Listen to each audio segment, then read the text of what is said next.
So, this week in the Sacred Gathering, we are going to be discussing a theme that's just kind of important to this community. That's the theme of just kind of thriving, of abundance, living the full life. And maybe what is our vision of that? Are we following kind of God's vision and God's version of what a full, abundant, well lived life looks like? Are we following other visions, either our own kind of personal ones or maybe ones provided by the culture, kind of a mishmash of those? So as always, those are kind of the questions I want us asking and wrestling with and hopefully figuring out together. So as always, for this recording, when we're doing a table discussion, the bulk of the good stuff isn't, of course, what I have to say, but what we together have to say. So I'll read kind of some of the quotes, I'll read some of the questions, and I look forward to our conversation on Sunday. So our introductory questions to this guy is this: briefly describe some important aspects of a flourishing life in your eyes. And how closely does your life fit this ideal? What's keeping it from doing so? So just some of those basic reflective questions on what makes up a good life, a flourishing life in your eyes, and honestly assess how close is your life currently.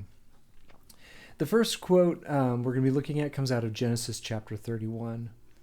God saw everything he had made. It was very good. The heavens and the earth and all who live in them were completed. On the sixth day, God completed all the work he had done. And on the seventh day, God rested from all the work he had done. God blessed the seventh day and made it holy, because on it God rested from all the work of creation. And then a quote from one of my favorite authors, Mako Fujimura. Beauty is a gracious gift of the Creator God. It finds its source and its purpose in God's character. God, out of his gracious love, created a world he did not need because he's an artist. But even if we would agree that beauty is not necessary for our daily survival, it is still necessary for our flourishing. Our sense of beauty and our creativity are central to what it means to be made in the image of God.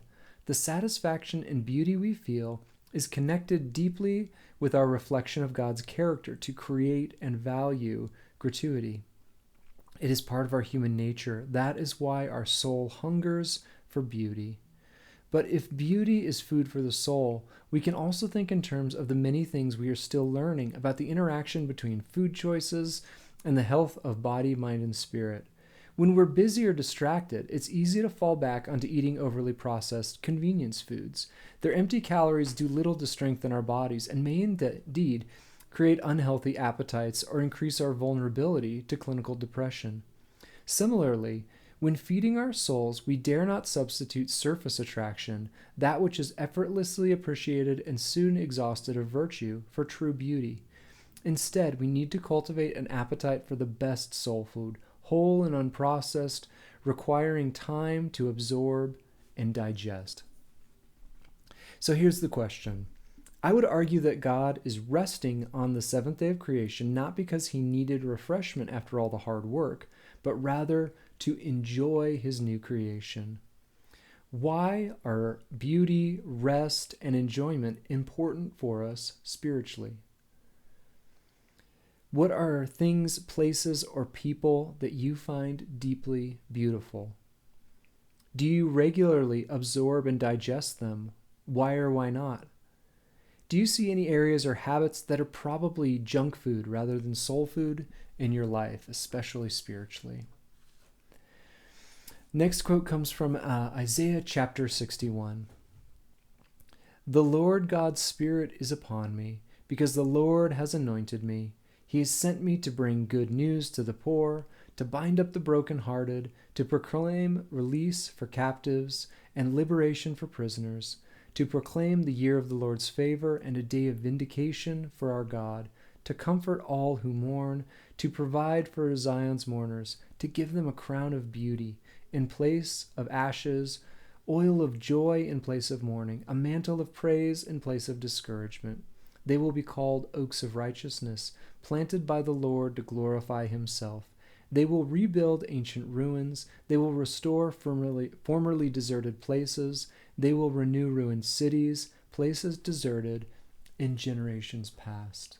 Again, I would argue an important calling both for Jesus, who claimed these verses when he started out his public ministry, as well as for his followers. There's a lot in that quote. And then again, to go back to our old friends, Miroslav Volf and Matthew Crossaman, from another of their books, For the Life of the World. Christ came to call people to a flourishing life.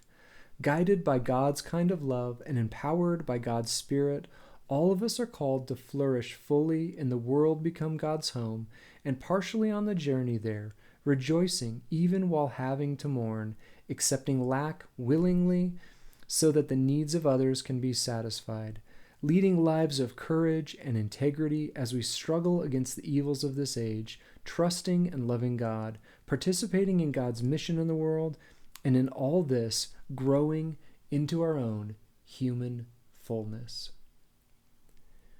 Do you agree that part of following Christ is calling people to a flourishing life? Why or why not? What are our responsibilities for nurturing, inviting into rest and beauty as we described above? What is God saying to you in this discussion? And what are you going to do about it? So that will be our discussion this upcoming Sunday. I look forward to kind of wrestling with these issues of our life, our place in it, and bringing beauty and flourishing as God does in all things.